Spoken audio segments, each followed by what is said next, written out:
하나님 말씀을 봉독하겠습니다. 구약성경 창세기 11장 1절부터 9절입니다.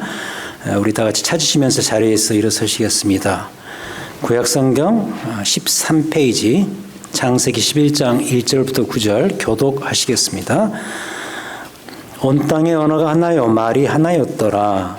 이에 그들이 동방으로 옮기다가 신할 평지를 만나 거기 거류하며 서로 말하되 자 벽돌을 만들어 견고히 굽자 하고 이에 벽돌로 돌을 대신하며 역청으로 진흙을 대신하고 또 말하되 자 성읍과 탑을 건설하여 그 탑 꼭대기를 하늘에 닿게 하여 우리 이름을 내고 온 지면에 흩어짐을 면하자 하였더니 여호와께서 사람들이 건설하는 그 성읍과 탑을 보려고 내려오셨더라. 여호와께서 이르시되 이 무리가 한 족속이요 언어도 하나이므로 이같이 시작하였으니 이후로는 그 하고자 하는 일을 막을 수 없으리로다. 자 우리가 내려가서 거기서 그들의 언어를 혼잡하게 하여 그들이 서로 알아듣지 못하게 하자 하시고 여호와께서 거기서 그들을 온 지면에 흩으셨으므로 그들이 그 도시를 건설하기를 그쳤더라. 함께 읽습니다. 그러므로 그 이름을 바벨이라 하니 이는 여호와께서 거기서 온 땅의 언어를 혼잡하게 하셨음이니라. 여호와께서 거기서 그들을 온 지면에 흩으셨더라. 아멘. 앉으시겠습니다. 자, 우리가 지난주에 그 아담과 하와의 하나님을 향한 반역이 인류 역사에 얼마나 심각한 영향을 미쳤는지에 대해서 배웠습니다. 거기서 우리는 주로 그 죄의 유전적인 특성에 대해서 배웠습니다. 무슨 이야기인가? 죄는 아담과 하와의 그 대에서 끝나는 것이 아니라 그 다음 세대에게 후손들에게 유전되고 전달되는 그런 특성을 가지고 있다. 그 죄의 유전적 전가성, 우리가 흔히 그렇게 이야기를 하죠. 그래서 이제 누구든지 태어날 때 그 죄라는 것을 inborn, 이 생득적으로 갖고 태어나게 되어 있습니다. 그래서 이제 죄는 큰 힘을 가지고 있어요. 하나의 큰 힘을 가진 이 바이러스 같아서 그 영향을 미치는 범위와 속도가 정말 막강합니다. 특별히 그 다음 사건이 이 점을 더 확실히 말해주죠. 어떤 사건인가? 이 반역의 죄 때문에 아담과 하와가 에덴에서 추방이 되죠. 근데 그 아담과 하와가 그 이후로 추방되어서 두 아들을 낳습니다. 그 두 아들의 이름이 여러분 잘 알고 계시는 가인과 아벨입니다. 자, 하지만 형 가인이 동생 아벨을 쳐 죽이는 치명적인 사건이 바로 그 다음 장 창세기 4장에 등장을 합니다. 자, 그런 점에서 이 가인은 어떤 인물인가?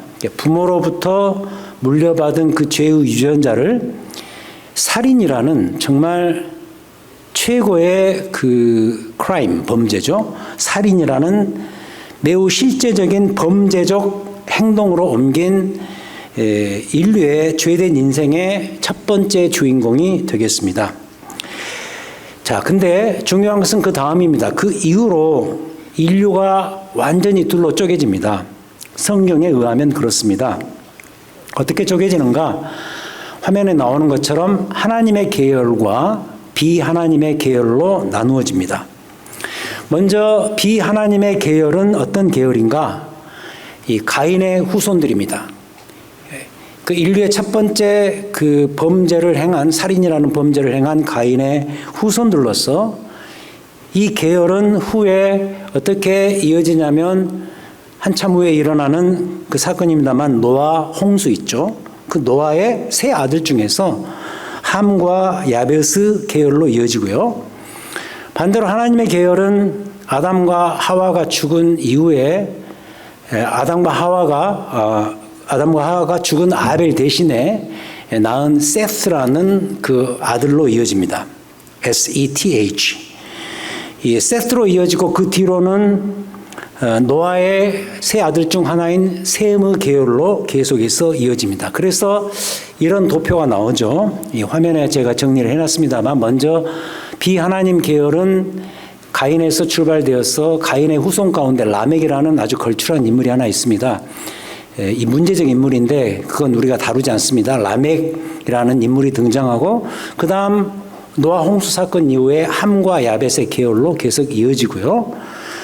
그 다음 하나님의 계열은 셋, 아까 말씀드린 것처럼 죽은 아벨 대신 하나님이 아담과 하와에게 선물로 주신 셋에서 출발되어서 그 다음에 이제 셋 후손 가운데 창세기 4장 마지막에 보면은 그 에노스라는 인물이 나오는데 그 에노스에서 드디어 그 대에서 여호와 이름을 불렀더라라는 그런 구절이 나옵니다. 그래서 에노스를 이어서 그 다음에 노아가 경건한 인물 중에 하나였죠. 하나님의 계열이었고 그 다음에 노아의 세 아들 중에서 셈으로 이어지는 이 하나님 나라의 계열.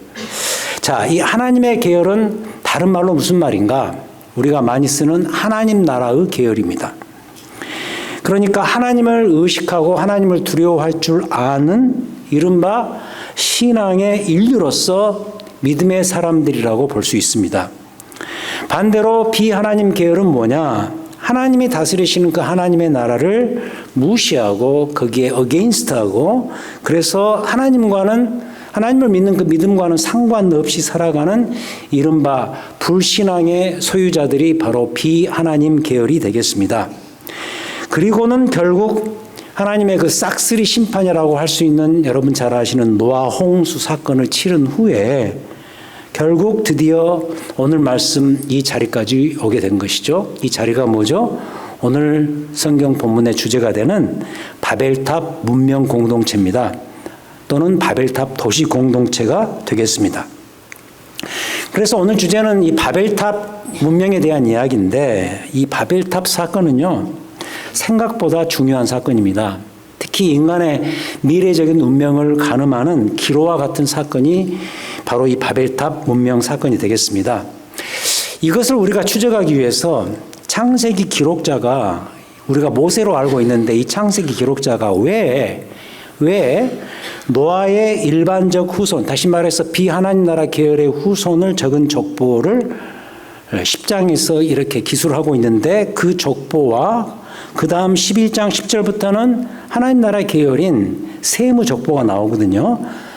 자, 이 둘 사이에 왜 집어넣었을까? 왜 바벨탑 스토리를 갖다 집어넣었을까? 여러분 한 가지 아셔야 될 게 창세기를 읽다가 족보가 나오면은 사실 좋은 시간이 아니라 정신을 바짝 차려야 되는 시간입니다. 이렇게 굉장히 긴 내용이기 때문에 거기 나오다 보면 이게 도대체 뭐야? 왜 이런 우리가 알지도 못하는 인물들의 족보가 나오는 거야 이렇게 생각하시겠지만 족보가 사실 이 창세기 성경의 스토리를 지배하는 중요한 축이 되는 그런 내용이 되겠습니다. 근데 여러분 한번 앞에 넘겨보시면은 10장에 여러분 갖고 계시는 성경이 이렇게 출발하죠. 노아의 아들들의 족보 그렇게 출발합니다. 10장.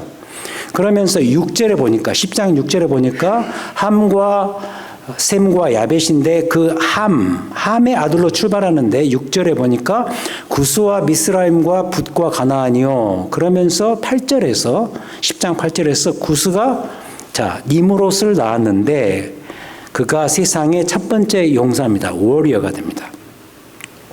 이 니므롯이 상당히 여기서 중요한 인물로 등장하는데 9절에 용감한 사냥꾼이었다. 그래서 용감한 사냥꾼이라는 그 별명을 얻을 정도로 대단한 인물이었는데 10절에 보니까 그의 나라가 뭐라 그러죠? 신할 땅의 바벨이다. 이렇게 나옵니다.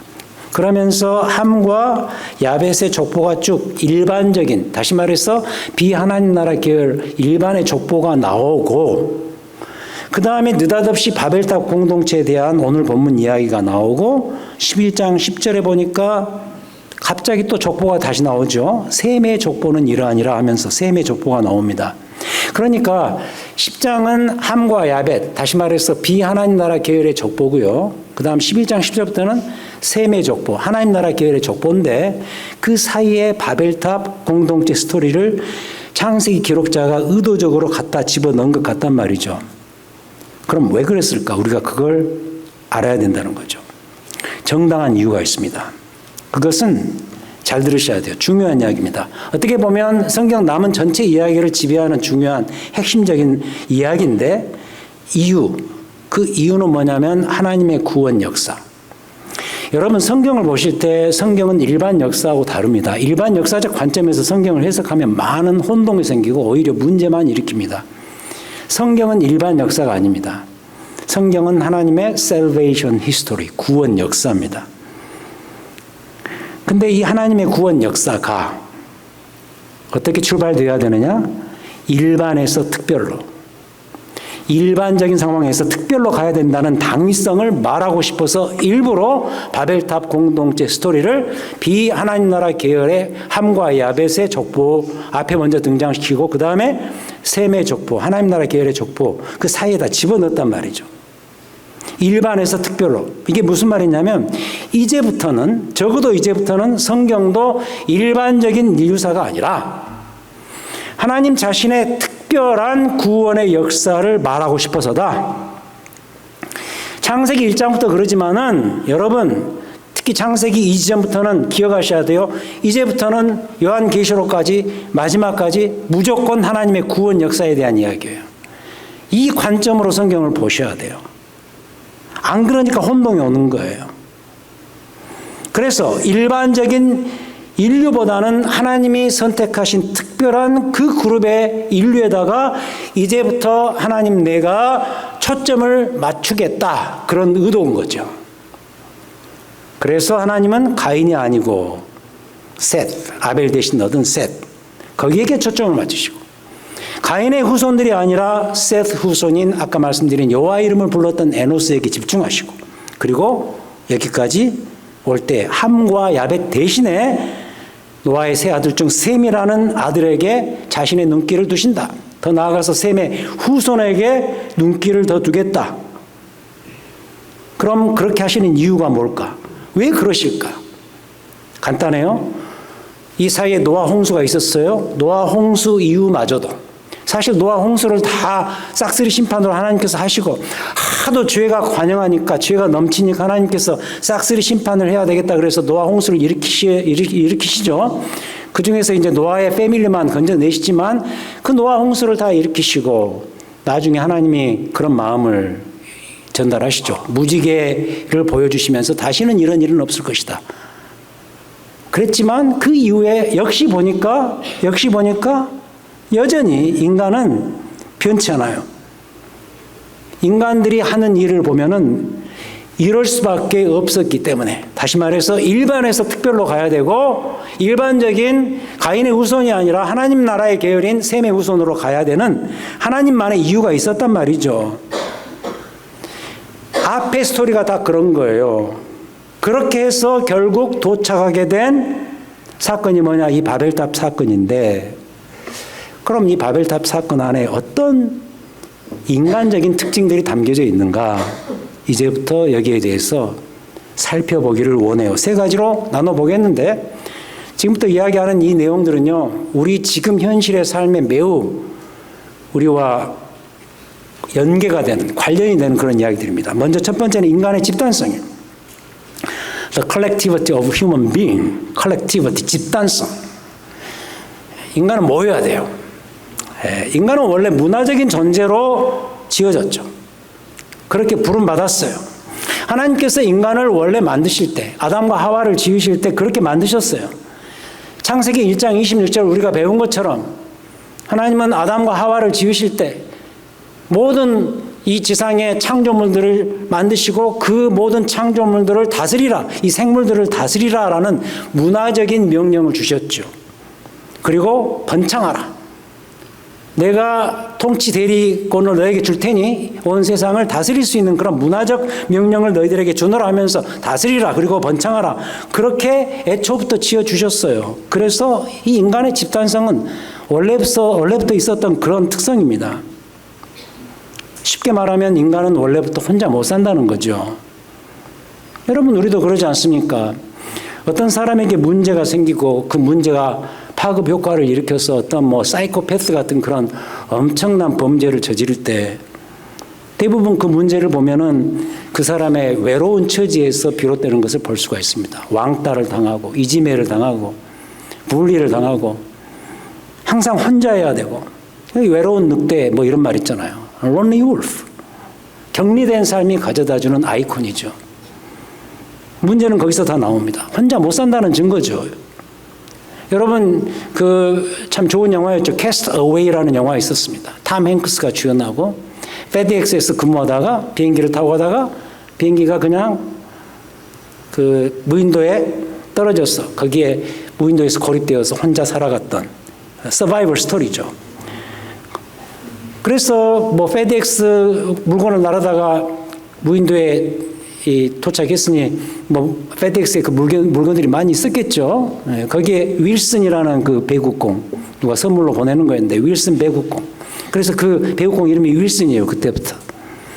거기다가 자기 피로 얼굴 다 그려놓고 매일 그 윌슨 배구공과 대화를 하는 이 캐스트 어웨이가 주고자 하는 메시지가 저는 거기 있다고 봐. 인간은 혼자 못 산다. 그래서 그 떼목을 겨우 만들어서 이제 탈출해야 되겠다. 그래서 떼목 만들어서 탈출하다가 그 배구공을 그만 풍랑 그 파도에 밀려서 빠뜨리고 말잖아요. 그때 탐 행크스가 막 절규를 하면서 윌슨 하면서 막 통곡을 하지 않습니까? 인간은 이와 같이 혼자 못 살아요. 문화적인 존재예요. 그래서 인간은 문화와 문명을 만들 때 혼자서 하지 않습니다. 혼자 할 수가 없습니다. 같이 해야 돼요. 예술 작품을 만들 때도 물론 그 예술가가 혼자 자기 힘으로 열심히 만들어서 예술 작품을 만들어내지만 가만 보면 결국 그것도 다른 사람들에게 알리기 위해서 온 세상에 드러내고 싶어서 그걸 하지 않습니까? 그래서 전시회도 하고 그러지 않습니까? 이와 같이 인간은 사람을 모으고 세력을 만들어서 뭔가 체계적이고 뭔가 창조적인 문화를 만들어내는 특성을 본능적으로 다 가지고 있어요. 인간의 집단성입니다. 그래서 이렇게 이루어진 것을 놓고 뭐라고 부르느냐. 개인적으로는 예술작품이라 그러지만 이게 집단으로 만들어져서 크게 만들어진 그걸 놓고 문화라고 말하고 문명이라고 말하는 거예요. culture 또는 civilization 이렇게 말하는 거죠. 그래서 이 바벨탑은 어쩌면 성경 속에 등장하는 가장 첫 번째 집단적인 문화의 프로덕트예요. 문화적 산물이에요. 인간의 집단성을 볼 수가 있고. 두 번째로 그들의 언어의 역할입니다. 언어는요, 이 말은 이런 문화적인 일들을 집단적으로 완성하는데 매우 결정적인 역할을 해요. 근데 보세요. 언어가 어디서 왔습니까? 원래 하나님께서 우리 인간에게 주신 최고의 선물 아닙니까? 1절에 보니까 오늘 말씀 1절에 온 땅의 언어가 하나고 말이 하나였더라. 축복이죠. 우리가 미국 와서 살면서 영어 때문에 얼마나 시달리고 힘듭니까? 근데 문화와 문명을 창달하는 데 있어서 가장 필요한 이 언어가 하나였단 말이죠. 그때는. 축복이죠. 굉장한 축복이죠. 그러나 바벨탑 공동체 사람들은 이 최고의 하나님이 주신 선물을 완전히 어뷰스합니다. 오용을 하고 맙니다. 그들은 언어를 선물로 주신 하나님을 오히려 대적하는 방향으로 씁니다. 내가 이 선물을 줬는데 이 준 선물을 가지고 나를 대적한단 말이죠. 그와 똑같은 거죠. 지금 이들이 언어로서 하는 대화를 잘 지켜보세요. 3절 서로 말하되 서로 말을 합니다. 언어로 의사소통을 하면서 무슨 말을 하는가 보세요. 하늘에 닿게 하여 우리의 이름을 내고 온 지면에 흩어짐을 면하자. 매우 자기중심적인 이슈들 아니에요. 아니 언어를 선물로 주셨는데 그 언어를 가지고 하나님을 대적하겠대요. 그리고 모여서 자기들의 파워를 키우겠대요. 이러하니 이 선물을 주신 하나님께서 그들을 심판하시면서 가장 먼저 행하셨던 이 일에 우리는 주목을 해야 돼요. 그들의 언어를 혼잡하게 만드는 일이죠. 7절에 나오죠. 이 바벨이라는 말이 케오스라는 말이에요. 혼돈이라는 말이에요. 혼돈. 저도 이 점은 동의해요. 인간을 향한 하나님의 최고의 축복이 뭘까? 저는 언어라고 생각을 합니다. 만약 우리에게 언어가 없었더라면, 말이 없었더라면 어떤 일들이 벌어질까? 정말 난감할 것이고 조금만 상상해봐도 끔찍한 일들이 벌어졌을 것 같아요. 잠시 사이드 이슈로 가서 그런 점에서 저는 한글을 우리 조국에 선물로 주신 하나님을 정말 감사하고 있습니다. 물론 세종대왕이 하셨으니까 더 감사해야 되겠지만 세종대왕을 통해서 우리 조국에게 한글을 주신 하나님을 찬양하라. 저는요 우리 국보 1호가 남대문이 아니었으면 좋겠어요. 또 남대문 다른 이름이 숭례문 아닙니까? 예의를 숭상한다. 제 이름이 들어가서 좀 좋긴 하지만 남대문이 무슨 국보 1호입니까? 저는 한글이 국보 1호여야 된다고 봐요. 너무너무 좋은 언어예요. 과학적이고 체계적이고 배우기 쉽고 의미도 풍성하고 대단한 언어예요. 그래서 이게 감사하게 한류를 타고 지금 이 한국말을 배우고 싶어하는 민족들이 많아지지 않습니까? 뭐 어느 여행 채널을 보니까 네팔인가요? 거기에는 한글 학원에 서로 들어오려고 줄을 서고요. 늦게 도착, first come first serve예요. 그래서 딱 끊고 뭐 이런 식으로 하더라고요. 감사하셔야 돼요, 여러분. 뭐 어쩔 수 없이 영어를 더 해야 되는 이 미국에 살면서 역으로 느끼는 바가 아닙니까? 제가 뭐 영어를 한글만큼 더 잘 못해서 뭐 하는 말이 아니고 쓰면 쓸수록 이토록 좋은 언어가 어디에 있는가라는 것을 이 영어와 비교해 보면서 느낄 수가 있어요. 지금 설교도 제가 한글로 하잖아요. 제가 영어로 설교한다고 해보세요. 여러분 얼마나 아마 교인 수 떨어질 걸 금방. 아무리 멋지게 준비해도 감이 안 오는 거예요. 감이. 그죠? 서로 힘든 거예요.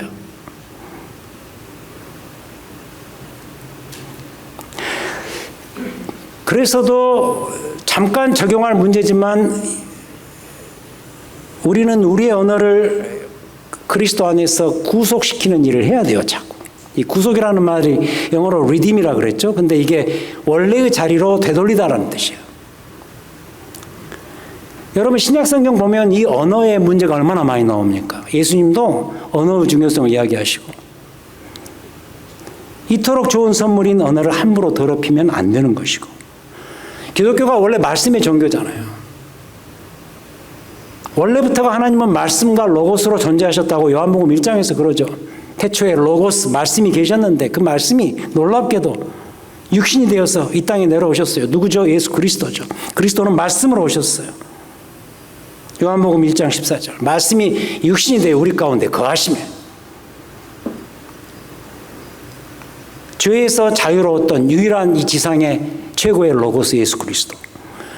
죄가 없었던 이 에덴의 로고스가 이 땅에 오셨어요. 누구죠? 예수 그리스도. 우리 그리스도인들은 이 언어를 구속시켜야 돼요. 에덴적인 생명의 언어로 바꾸는데 기여해야 돼요. 근데 반면에 보세요. 이 바벨탑 공동체로 다시 돌아가자고요. 이 공동체는 이토록 소중한 선물인 언어를 도리어 그 선물을 주신 하나님을 반역하고 그들의 죄된 나라를 세워가는데 열심히 쓰고 있다는 거죠. 얼마나 위험한 일입니까, 여러분? 마지막 세 번째 특징. 죄의 파괴력입니다. 지난주 배운 같은 이슈죠. 이게 훨씬 더 확장된 거죠. 죄의 파괴력이 얼마나 무서운 것인가 우리가 배웠는데 얼마나 이게 크게 그 파괴력이 확장되는가를 볼 수 있어요. 오늘 이 사람들이 탑 건설하는 데는 아주 명백한 두 가지 목적이 있습니다. 첫 번째는 하늘을 향한 도전이고 두 번째는 자기들의 강한 세력을 더 구축하기 위한 거예요. 이미 4절에 나온 바예요. 4절에 뭐라 그러죠? 그 탑 꼭대기를 우리가 지어야 되는데 이 모든 강력한 이 재료들을 사용해서 그 3절에 그 재료들이 뭐죠? 이제는 벽돌을 만들었어. 역청으로 진흙을 대신하고 강력한 탑을 쌓자. 그러면서 말하죠. 서로 말하되 성읍과 탑을 건설하여 그 탑 꼭대기를 하늘에 닿게 하여 하늘을 향한 그들의 도전 행위고 그 다음에 온 지면의 흩어짐을 면하자. 우리의 이름을 내자. 강한 세력 구축을 의미하는 거죠. 위로는 하나님을 도전하고 옆으로는 우리의 세력을 구축하는 것. 그러니까 이 죄의 세력이 이제 한 개인이나 어떤 한 부족의 수준을 뛰어넘어서 이젠 국가와 한 민족 차원에서 점점 더 크게 번지고 있는 중인 것이죠. 그 주도적인 역할을 한 인물이 누구냐? 아까 보았던 니므롯이라는 그런 인물이겠죠. 이게 뭐예요? 이게 죄의 무서움이다. 죄는 이처럼 강한 번식력이 있고 전염성이 있다. 이게 이때 당시 이 나름 미개했다고 보는 이 시대에만 있었던 일일까? 20세기, 21세기 얼마든지 일어나는 일이죠. 히틀러 독일 보시면 알잖아요. 군국주의의 일본을 보면 알 수 있잖아요. 여러분, 독일만큼 이성적이고 철학적인 민족이 없잖아요. 저는 고등학교 때 제2외국어로 독일어를 배우면서 이상하게 독일에 대한 심취가 생겼어요. 음악도 독일 가곡을 제일 좋아하고요. 지금까지도. 제 형님이 또 사범대 나와서 독일어 선생을 하다가 이민 왔습니다. 뭔가 독일과 연관이 있는 듯한 느낌. 음악도 베토벤 최고. 베토벤 따라갈 수가 없어요. 아무리 들어봐도 저는 그래요. 베토벤이 최고예요. 칸트, 헤겔, 괴테. 그 독일어가 사실 거친 언어잖아요. 이렇게 해보면은 거칠어요. 근데 괴테가 그 독일어를 아름답게 만들었잖아요. 대단한 인물을 배출한 그런 민족이지만 한 미치광이가 나타나서 정치적인 주도권을 잡자 일이 벌어지기 시작하는데 수습이 불가능합니다. 여러분, 그런 그 과거 역사 히스토리 채널에 보면 히틀러가 나와서 흑백 그 필름으로 나오죠. 나와서 막 외치면, 구호를 외치면 그 많은 독일의 독일 사람들이 막 함성을 지르면서 그 광기죠, 광기. 그렇게 이성적이고 탁월한 민족이 한순간 그렇게 된단 말이죠. 몰라요, 여러분. 그래서 20세기의 최고의 미중의 사태인 2차 세계대전이 일어나지 않았습니까? 뭐를 일이라는 거예요? 인간은 정말 도대체가 뭐를 일해요? 이 집단적인 광기는 예측할 수가 없어요. 제어도 안 되고 통제도 안 되고 조절도 안 되고. 이게 뭐죠? 인간의 집단적인 죄성이다. 이런 일은 지금도 계속 일어나고 있고요. 정치 세계에서 일어나는 일들 보시고, 민족주의를 신봉하는 그 나라들에서 보십시오. 우리 민족이 최고야 그러면서 다른 민족 말살하는 거 일도 아닙니다. 사이비 종교에서 일어나는 일, 어쩜 그렇게 유치하고 뻔뻔하고 말도 안 되는 그 사이비 종교 세계에서 그 많은 사람들이 체육관에 모여서 엄청난 이상한 짓을 하고 있는 그런 것들을 보면서 비상식적인 이런 일들, 여기에 다 하나가 된다는 거죠. 이게 뭘 말해요? 죄의 파괴력, 죄의 강한 번식력이란 말이죠. 이런 사태 가운데서 인정해야 될 사실이 하나 있는데, 이건 이때만의 이야기가 아니라 지금 우리에게도 유효하다. 이 죄의 파괴력, 번식력, 우리도 지금 자유로울 수가 없다. 다 조심하라는 거죠. 하나님이 가만 계실까요? 이제부터 마지막으로 하나님이 가만 계시지 않는다는 것을 증거합니다. 첫 번째, 이 바벨탑의 상황을 놓고서 하나님이 대응하십니다. 7절. 자, 우리가 내려가서 거기서 그들의 언어를 혼잡하게 하여 그들이 서로 알아듣지 못하게 하자. 첫 번째로 일단 내려가셔서 그들의 심보를 엿보시는데, 그 문제적 심보가 하나님의 하강 작업에 결국 들키고 말죠. 그래서 인간의 이 대적 행위를 향한 하나님의 대응책이 딱 두 가지인데, 첫째, 언어를 혼잡하게 하자. 그리고 그들을 흩어버리자. 모이면 죄를 범하니 어떡할까? 이 대응책 타당하죠? 못 알아듣게 하고 흩어버리는 거예요. 여러분, 이런 식의 삶의 패턴은 현대 사회에서 그때와는 비교할 수 없을 정도로 커졌습니다. 보세요. 지금 여러 나라들이 경쟁적으로 높은 건물들을 짓고 있죠. 우리 한국도 그 경쟁에 뛰어든 나라 중에 하나죠. 물론 건축학적으로는 좋은 일이죠. 돈 많은 사람들이 이것이 가져다주는 이점들을 한껏 누리며 좋아하겠죠. 하지만 어쩌면 이런 일들 안에 이러한 의식, 하늘을 향한 도전 의식이 팽배해 있음을 부인하기가 힘듭니다. 우리의 이성과 우리의 지능으로 모든 걸 동원해서 이렇게 멋지게 했다. 높은 펜트하우스에 비싼 돈을 지불하고 그곳에 탁 앉아있으면 어떤 느낌이 들까요? 어느 누구든 예외 없이 교만해질 겁니다.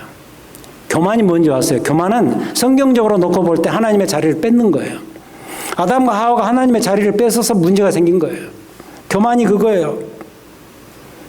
여러분 잘 아시는 밀턴의 신라곤 로스트 패러다이스의 그 문학 작품에 보면은 인간의 7가지 중대한 죄를 거기서 고발하지 않습니까? 거기서 가장 핵심이 되는 죄는 교만입니다. 그 교만한 마음, 세상을 다 가진 것 같은 그런 느낌. 교회도 조심해야죠. 이 미국 당이야 좀 덜하지만은 얼마나 그 교회 건물들을 막 크고 화려하게 높이 지으려고 하는 건지.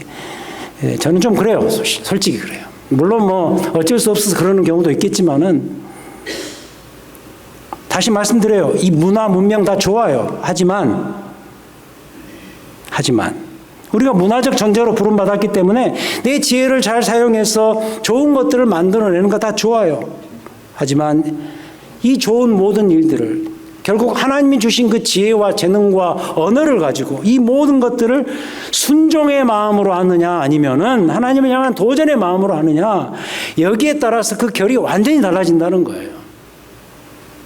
내가 좋은 거 하는데 뭔 말이 많냐, 그게 아니고 그 좋은 것을 어떤 방향으로 쓰느냐가 중요하다는 거죠. 안 그래요, 여러분? 조심해야 돼요. 내 창의적인 문화 활동, 이런 식으로 얼마든지 잘못된 것들이 있을 수 있다는 사실을 기억하자고요. 교회에 그런 게 많죠.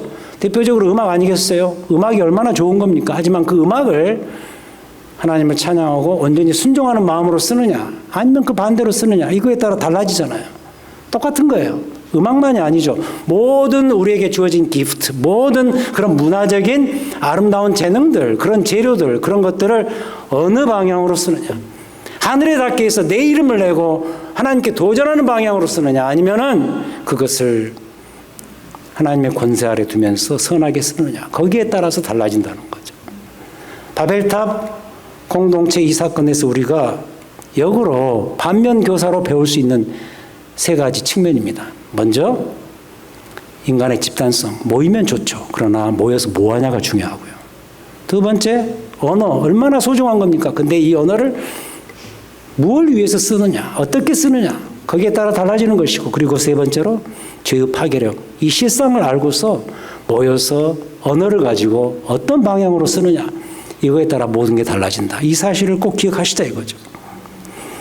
그럼 오늘 말씀에서 진짜로 기억을 해야 될 중요한 사실 하나만 더 말씀드리고 설교를 마치려고 하는데, 사실 키포인트는 여기 있습니다. 미리 예고해드려요. 다음 주는요, 여러분 잘 아시는 그 유명한 아브라함 호출 사건이 시작됩니다. 아브라함을 바벨탑 공동체에서 불러내십니다. 이 아브라함이 누구냐? 그냥 이 상황에서 놓고 이야기할게요. 지극히 평범한 인물입니다. 매우 평범한 한 인물입니다. 그런 거 있죠? 바벨탑 공동체에서 그런 말 많이 쓰죠. 콕 집어서 그냥 한 가정을 빼내는 거예요. 우리는 많은 생각을 하죠. 왜 그렇지? 하나님 왜 그러시지? 아브라함에 뭐가 있었나? 상관없어요. 그냥 콕 집어서 빼내셔요. 그럼 그 이유와 목적을 우리는 다음 주부터 아마 요한계시록 마지막까지 계속해서 그 이야기를 반복하면서 하게 될 터인데, 일단 이 세팅에서 그 이유를 그냥 예고편으로 잠시 말씀드리자면 이거예요. 왜 바벨탑 공동체에서 아브라함이라는 매우 평범한 한 인물을 굳이 끄집어내서 이 일을 벌이시는가? 이거예요. 이유는 바벨탑 공동체로는 더 이상 안 된다는 거예요. 여기에는 희망이 없다는 거예요. 하나님이 보시는 소망이 없다는 거예요. 바벨탑 공동체 이런 데서는 하나님 자신의 나라를 꽃피울 수가 없는 거예요. 그래서 하나님 자신의 눈은 이제부터 나를 향해서 눈을 둘 수 있는 믿음의 사람들에게 둘 것이다. 소수여도 좋고 매우 평범해도 좋다. 나는 그들을 존중할 것이다. 그들과 함께 가겠다. 이 많은 바벨탑 이 사람들 필요 없다. 나는 이제 그들과 함께 가겠다. 그것 때문에 아브라함을 콕 집어서 빼내신 거예요. 그래서 은혜인 거예요, 여러분. 은혜. 아브라함이 뭐가 돼서가 아니라 그냥 하나님의 은혜에 의해서 뽑혀 나온 거예요. 오늘 설교 제목이 뭐죠? 바벨탑 함정에서 탈출하기예요. 바벨탑 문명에 현혹되지 마세요. 아무리 좋은 거여도 그냥 좋은 걸로 즐기는 걸로 끝내세요. 이게 후에는 애굽이 되고 바벨론이 됩니다, 여러분. 이스라엘의 경우 그들은 애굽에서 영원히 살면 안 되는 자들이었어요. 애굽의 문명 다 좋아요. 근데 출애굽의 역사가 왜 있었느냐? 왜 엑소더스가 있었냐? 하나님 입장에서 자신의 백성인 이스라엘 백성들이 거기 있으면 안 되니까. 거기 있으면 안 되는 거예요, 그 사람들은. 그래서 불러내신 거예요. 애굽은 이스라엘 백성들에게 탈출을 해야 되는 대상이었어요. 바벨탑과 애굽은 다 죄의 함정이에요. 여러분, 바벨탑 문명 좋아요. 하지만 거기에 빠지지는 마세요. 여러분, 예를 들어서 한국을 가셔요. 죄송합니다. 이런 비유를 들어서 죄송한데 한국 가시면 얼마나 좋습니까? 휘황찬란하고 세상에 그 가난했던 나라가 이렇게 멋지게 발전해서 바벨탑 같은 그 빌딩도 그냥 늘어서 있고요. 다 맛있고 또 편하고 팬시하고 촌스러운 것은 견디지를 못하고. 근데 여러분, 거기에 현혹되지 마세요. 현혹되지 마시고 그냥 즐기고 그걸로 끝내고 오세요. 거기에 현혹된 게 뭐 예를 들면 이런 거겠죠. 아이고, 나 이제 한국 가서 살아야 되겠다. 뭐 이런 거 아니겠어요? 그죠? 그런 것 보고 다른 것 말고 그런 것 보고 한국 가서 살아야 되겠다 하지 마세요. 다 바벨탑이요. 구원을 받으려면 어떻게 해야 돼요? 죄와 죄의 환경에서 먼저 빠져나와야 돼요. 빠져나와야 돼요. 맞죠? 근데 제일 중요한 마지막 한마디입니다. 그게 내 힘으로, 이 일마저 내 힘으로 됩니까? 이스라엘 백성들이 애굽이 문제 있다 그래서 스스로 나왔습니까? 아브라함이 자기가 이 바벨탑 공동체가 싫으니 나가야 되겠다 그래서 나왔습니까? 아니었잖아요. 하나님이 그냥 불러내신 거예요. 불러내신 거예요. 여러분들이 구원받은 하나님의 백성이 되었어요. 하나님의 자녀가 되었어요. 여러분 힘으로 되었어요? 여러분들이 그 죄에서 스스로 빠져나올 수 있어요? 아니잖아요. 하나님께서 여러분들을 그 자리에서 불러내신 거예요. 거기서부터 출발된 거예요. 구원이 은혜인 것이 거기서부터 출발된 거예요. 아브라함도 이스라엘도 그랬듯이 하나님께서 그곳으로부터 우리와 나를 건져 주셔야만 이 일은 가능한 거예요. 오늘 찬양해야죠. 하나님을 찬양해야죠. 어떤 하나님이죠? We praise God who did this. 이 일을 행하신 하나님을 찬양하라. 그 일의 첫 번째가 뭐죠? 나를 바벨탑에서 죄의 공동체에서 끄집어내신 하나님. 거기서부터 구원을 이루어 가시는 하나님. 이제부터 나와 함께 하자. 아브라함을 거기서 불러내서 내가 너에게 집중하겠다. 내가 너와 함께 하겠다. 그런 구원의 하나님. 아브라함만으로 끝난 스토리가 아니라 여러분들에게도 똑같이 적용되는 스토리였어요. 지금도 그러고 있고요. 이런 하나님 찬양해야죠. 감사하잖아요, 여러분. 이러한 하나님, 은혜의 하나님 마음껏 찬양하시는 여러분들의 삶이 되시기를 축원드립니다. 하나님 아버지, 감사할 뿐입니다. 우리가 한 거 없습니다. 우리는 그저 어쩌면 죄가 가져다주는 이 함정에서 벗어나지 못하는 연약하고 한계 있는 자들인 것을 고백합니다. 그러나 하나님께서 거기에서 불러내셨습니다. 그리고 자녀 삼으시고 주의 백성으로 만들어 가셨습니다. 얼마나 감사한지. 아브라함에게 하셨던 그 일들 지금 우리에게도 동일하게 역사하는 줄 믿습니다. 그리고 앞으로 이 일을 계속해서 이루어 가실 줄 믿습니다. 구원의 은혜의 하나님을 찬양합니다. 우리의 찬양을 받아 주시옵소서. 예수 그리스도 이름으로 기도합니다. 아멘.